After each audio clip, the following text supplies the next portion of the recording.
এইবার বর্ষাকালের কোনো আগা মাথা বুঝতেছি না। স্কুটারটা নিয়ে বের হই আর বৃষ্টি। সকালে ঘুম থেকে উঠি, দেখি বৃষ্টি। অফিসে যাব, দেখি বৃষ্টি। অফিস থেকে বের হব, তাও দেখি বৃষ্টি।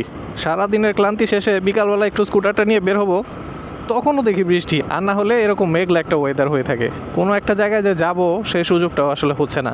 এমনিতেই অনেক দিন ধরে ট্যুর করা হয় না, তার উপরে এই বৃষ্টির জন্য ডে টু ডে ইউজেও খুব প্যারা খাইতে হচ্ছে। রেনকোট পরতে আমার এমনিতেই খুব বিরক্ত লাগে। তার একটা কারণ হচ্ছে এমনিতেই আমি খুব বেশি ঘামি, আর রেনকোট পরলে বৃষ্টির ফোঁটায় যতটুকু না ভিজবো, ঘেমে তার থেকে বেশি ভিজে যায়। এর আগে আমি যখন সিঙ্গারে চাকরি করি, একবার হেড অফিসে যাওয়ার সময় রাস্তায় নামলো বৃষ্টি। তো যখন গুড়ি গুড়ি বৃষ্টি হচ্ছে তখনই আমি রেনকোট বের করে পরে ফেললাম, অন্তত পক্ষে ভিজে যাওয়া লাগবে না।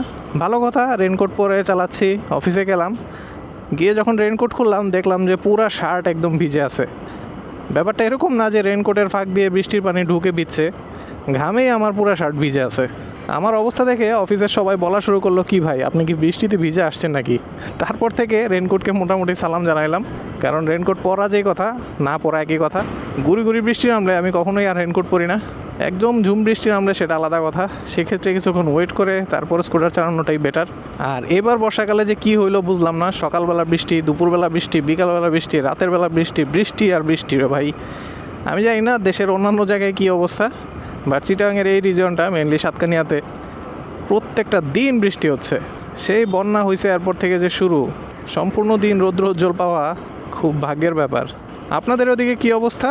এই বর্ষাকালে বৃষ্টি কীরকম হচ্ছে আপনাদের ওদিকে, সেটা কমেন্টে জানান।